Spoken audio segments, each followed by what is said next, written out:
Hello guys, तो मैं हूं पिंकी पालीवाल और आज हम पढ़ने वाले हैं करंट एंड इलेक्ट्रिसिटी। जो हमारा चैप्टर है उसके अंदर हम पढ़ेंगे किरचॉफ्स लॉ से रिलेटेड जितने भी हमारे एमसीक्यूज के पॉइंट बनते हैं, वन लाइनर्स बनते हैं, न्यूमेरिकल के कॉन्सेप्ट बनते हैं, हम सबके सब देखने वाले हैं। ठीक है, तो शुरू करते हैं। देखो, सबसे पहले तो मैं जरा रेजिस्टेंस की वैल्यू को रफ कर दूं क्योंकि मुझे दोबारा से बतानी है। देखो हम कैसे सॉल्व करेंगे। देखो, सबसे पहले है किरचॉफ्स लॉ। किरचॉफ्स लॉ क्या बोलता है, इन्होंने कहा कि अगर आपके पास में कोई भी जंक्शन है, जंक्शन का मतलब क्या है कि जहां पर आपकी बहुत सारी वायर्स क्या कर रही होती हैं, जुड़ रही होती हैं, आप एक इस तरीके से बोल सकते हो। तो इन्होंने बोला किरचॉफ्स लॉ ने कि that current entering is equal to current leaving, मतलब जितना करंट आपके पास में एक लूप के अंदर, एक सर्किट के अंदर एंटर कर रहा होता है, उतना ही करंट उस लूप से, उस सर्किट से क्या हो रहा होता है, आपका बाहर जा रहा होता है। यानी कि आपके पास में current entering is equal to the current leaving. ये वाली बात क्लियर हो गई। तो जैसे इन्होंने कहा, मान लिया एक आपके पास में इस तरीके की लूप है, यहां पर 3 वायर्स इधर हैं और आपके पास में 3 वायर सपोज इस तरीके से लगी हुई है। ठीक है, हमारे पास में अब देखो, मान लिया यहां से आपके पास में I1 करंट आया, यहां से I2 करंट आया और यहां से I3 करंट आया। तो तीनों के तीनों करंट यहां पर इस वाले पॉइंट के ऊपर एंटर कर रहे हैं। अब देखो, I4 current, I5 current and I6 जो करंट हैं वो इस सर्किट से क्या कर रहे हैं, लीव कर रहे हैं। तो इसका मतलब क्या है कि I1, I2 और I3 की जो वैल्यू होगी वो बराबर होगी I4, I5 एंड I6 के। यानी जितना करंट आपके पास में इस वाले पॉइंट के ऊपर एंटर कर रहा है, उतना ही करंट वहां से क्या जा रहा होगा, आपका बाहर जा रहा होगा। इसकी वैल्यू हमेशा क्या रहेगी, बराबर रहेगी। ठीक है, जैसे इस वाले डायग्राम से समझो, मान लिया कि आपके पास में कोई इस तरीके से सर्किट बना हुआ है, एक रेजिस्टेंस यहां पर लगा हुआ है, एक रेजिस्टेंस यहां लगा हुआ है और ये मैंने सर्किट कर दिया बंद। यहां पर बाहर मैंने एक बैटरी लगाई हुई है। अब देखो, सपोज इस वाले पॉइंट से आपके पास में क्या कर रहा था, आई करंट एंटर कर रहा था। ठीक है, जैसे ही सर्किट के अंदर जाएगा तो ये करंट 2 हिस्सों के अंदर टूट जाएगा, जिसमें से ऊपर वाला हिस्से का करंट कहलाएगा I1 और नीचे वाले हिस्से का करंट क्या कहलाएगा, I2 कहलाएगा। ठीक है, अपने पास में यहाँ पे अब ये I1 और I2 करंट तो एंटर कर आपके पास इस सर्किट के अंदर। तो यूं समझो कि अब हमारे पास में यहाँ पर जो करंट बाहर जाएगा, अब यहां से करंट एंटर करा, यहां पर ये क्या होंगे, करंट इस वाले पॉइंट पर आकर फिर से जुड़ जाएंगे और ये हमें वापस I करंट ही दे देंगे। यानी यहां पर भी I करंट की वैल्यू I1 प्लस में I2 के बराबर रहेगी और जब एंटर करा था तो यहां पर भी I जो था वो I1 प्लस में I2 के बराबर था। मतलब जितना करंट आपका सर्किट के अंदर एंटर करेगा उतना ही करंट वहां से बाहर निकलेगा। आप चाहे इस करंट को कितने भी पार्ट्स के अंदर आप क्या कर सकते हो, आगे डिवाइड कर सकते हो। जैसे यहां तो मैंने सिर्फ 2 पार्ट्स के अंदर डिवाइड करा था।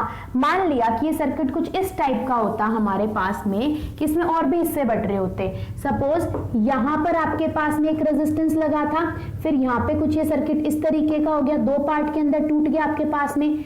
फिर ये इस तरीके से क्या हो गया आपके पास में, 2 ही पार्ट का देखते हैं।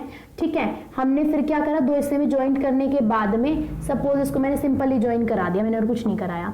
ठीक है, एक रेजिस्टेंस यहां पर था, ये भी फिर आगे एक इधर में टूट गया, एक इधर ब्रांच के अंदर टूट गया, फिर ये दोनों की दोनों ब्रांच आगे जाके जुड़ गई। ठीक है, कुछ इस तरीके का बना आपके पास में। मतलब मैं कुल मिला के क्या समझाना चाह रही हूं कि मान लिया यहां से आपके पास में I करंट एंटर होगा, फिर ये यहां पर 2 ब्रांचेस के अंदर टूटा, सपोज I1 प्लस में I2 के अंदर, फिर ये I1 करंट फिर 2 ब्रांचेस के अंदर टूट जाएगा, सपोज यहां पर ये टूट गया I3 के अंदर और I4 के अंदर। तो ये जितने भी ब्रांचेस के अंदर आगे डिवाइड हो जाए, टोटल जो नेट करंट आपका यहां से एग्जिट करेगा वो हमेशा किसके बराबर होगा, I के। यानी जितना करंट सर्किट के अंदर एंटर करेगा उतना ही वहां से क्या करेगा, लीव करेगा। ये बात किसने बोली थी हमें, किरचॉफ्स लॉ ने। ठीक है, यहां तक की बात। अब आगे समझो, ये वाली चीज तो क्लियर होगी अपने पास में। अब आया था एक किरचॉफ्स लूप रूल। ठीक है, ये तो किरचॉफ्स लॉ। अब है किरचॉफ्स लूप रूल क्या बोलता है, sum of all EMF in a loop is equal to 0। यानी अगर आपके पास में कोई लूप है तो वहां पर सारी की सारी ईएमएफ का सम हमेशा क्या होता है, 0 के बराबर। ठीक है, यानी कि sum of all EMF in a loop is equal to 0। सारी की सारी ईएमएफ का सम एक लूप के अंदर क्या होता है आपके पास में, में 0 होता है। ये कौन कहता है हमारे पास में? Kirchhoff's loop rule. ठीक है, यहां तक की बात। सीधा सीधा पूछ सकता है कि किरचॉफ्स लॉ आपका किससे रिलेटेड है एंड किरचॉफ्स लूप्स लॉ किससे रिलेटेड है? ईएमएफ से रिलेटेड है, करंट से रिलेटेड है, रेजिस्टेंस से रिलेटेड है। सो आपका किरचॉफ्स लूप लॉ किससे रिलेटेड है? आपका ईएमएफ से रिलेटेड है। ठीक है, यहां तक की बात। अब आगे मैंने कुछ इस तरीके का डायग्राम बना रखा है, इसको हम बोलते हैं व्हीटस्टोन ब्रिज। ठीक है, व्हीटस्टोन ब्रिज बोलते हैं। इसके अंदर 4 रेजिस्टेंस तो आपके पास इस तरीके से लगे हुए हैं और एक रेजिस्टेंस यहां पर बीच के अंदर लगा हुआ है। ठीक है, अपने पास में। अब देखो इसके अंदर आगे क्या होगा जब मैं आगे यहां पर वर्क करूं, तो देखो यहां पर अगर इस R1 और R2 रेजिस्टेंस की वैल्यूज को मैं डिवाइड करूं और R4 एंड R3 रेजिस्टेंस की वैल्यू को अगर मैं डिवाइड करती हूं, तो देखो अगर इनकी रेशो क्या आ जाती है? बराबर। जैसे मान लिया कि R1 की वैल्यू आपके पास में कितनी है? सपोज 3 ओहम है और इस R2 की वैल्यू है 6 ओहम। ठीक ऐसे ही इस R4 की वैल्यू है 4 ओहम, इस R3 की वैल्यू क्या है? 3 ओहम। तो देखो यहां पर R1 की जगह पे मैंने सपोज 3 पुट कर दिया, R2 की जगह पे 6, R4 की जगह पे मैंने 4 पुट कर दिया और R3 की जगह पे 4। तो देखो इनकी रेशो कितनी आती है? यहां से भी 1/2 आती है और यहां से भी 1/2। तो यानी अगर इनकी रेशो बराबर आती है तो उस केस के अंदर जो ये बीच वाला रेजिस्टेंस होगा ये आपका वर्क नहीं करेगा, यानी कि ये बीच वाला रेजिस्टेंस आपका काम नहीं करेगा। तो यूं मान लो कि इसकी कोई वैल्यू हम जब नेट रेजिस्टेंस निकालेंगे उसके अंदर ऐड नहीं करेंगे। ठीक है, यहां तक की बात क्लियर आपके पास में। तो एक ऑब्जर्वेशन तो ये आ गई। दूसरा, आप अगर इस R1 की वैल्यू को R3 से मल्टीप्लाई कर दो और R2 की वैल्यू को R4 से मल्टीप्लाई कर दो तो ये वाली वैल्यूज भी क्या आएंगी आपकी? सेम। करके देख लो, इस 2 को इधर 1 से मल्टीप्लाई करा तो आ गया 2 और उस वाले 2 को 1 से मल्टीप्लाई करा तो भी कितना आ गया आपके पास में? 2। यानी दोनों की नेट वैल्यू क्या आ रही है आपके पास में? बराबर आ रही है। ठीक है, तो यानी कि ऐसे केस के अंदर हम बोलते हैं कि हमारा जो व्हीटस्टोन ब्रिज है वो कैसा है? आपके पास में बैलेंस्ड है। ठीक है, यहां तक की बात। अब देखो इस वाले केस के अंदर जो आपका बीच का रेजिस्टेंस होगा इसकी वैल्यू हमेशा 0 हो जाएगी। मतलब 0 रेजिस्टेंस की वैल्यू नहीं होगी, मतलब ये हमारे पास में काम में नहीं आएगा। नेट रेजिस्टेंस में इसकी वैल्यू यूज नहीं होगी। अगर वो पूछे पोटेंशियल डिफरेंस की वैल्यू तो VC और VD के ऊपर कोई भी पोटेंशियल चेंज नहीं होगा। यानी इस वाली जो आपकी ये लाइन है, इस वाला जो लूप है, C से लेकर D तक कोई भी पोटेंशियल के अंदर चेंज नहीं होगा।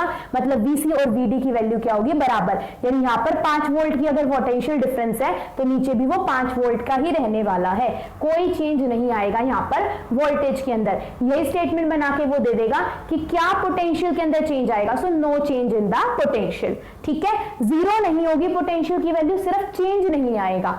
ठीक है, अपने पास में नेक्स्ट वो बोलता है कि अगर आपके पास में R1 को आप R3 से मल्टीप्लाई कर दो तो अगर इनकी वैल्यू R2 और R4 से क्या आती है? ज्यादा आती है, तो हमारे पास में क्या होगा? जो पोटेंशियल होगा वो D पॉइंट पर ज्यादा होगा C पॉइंट से। V को हम एग्जैक्ट पूरा वर्ड बोलते हैं टर्मिनल पोटेंशियल डिफरेंस। ठीक है, तो इस V को बोलते हैं टर्मिनल पोटेंशियल डिफरेंस। तो देखो अगर आपके पास R1 R3 की वैल्यू ज्यादा है R2 R4 से तो इसका मतलब कि जो पोटेंशियल है वो D पॉइंट पर ज्यादा होगा C वाले पॉइंट से। एक क्वेश्चन यहां से ये बन गया। और पोटेंशियल हमेशा हाई पोटेंशियल से लो पोटेंशियल क्या करता है? आपका करंट फ्लो करता है। तो करंट की डायरेक्शन क्या होगी इस RS के अंदर?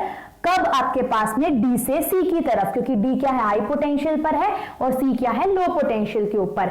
ये दोनों की दोनों कंडीशन जब आएंगी जब आपका व्हीटस्टोन ब्रिज बैलेंस्ड नहीं है, यानी ये वाला रेजिस्टेंस किसमें है? वर्क के अंदर है। ठीक है, आगे आता है अगर इस R1 R3 की वैल्यू लेस देन हो R2 R4 से तो आपके पास में C पॉइंट के ऊपर पोटेंशियल ज्यादा होगा D पॉइंट से। एंड जो करंट होगा आपका इस RS वाले के अंदर, यहां पर करंट की डायरेक्शन हो जाएगी C से D की तरफ। ऊपर D से C की तरफ थी, यहां क्या हो जाएगी? C से D की तरफ। रीजन क्योंकि अब C पॉइंट के ऊपर पोटेंशियल ज्यादा होगा D पॉइंट से और करंट कहां मूव करता है? High potential to low potential, यानी कहां से कहां फ्लो करेगा? C से D की तरफ। ठीक है, तो ये हमारे पास में किरचॉफ्स लॉ से रिलेटेड इंपॉर्टेंट पॉइंट्स हो जाते हैं कंप्लीट। सो इसके बाद हम किसी नेक्स्ट वीडियो के साथ में इसी वाले चैप्टर की न्यूमेरिकल सीरीज के अंदर मिलेंगे दोबारा।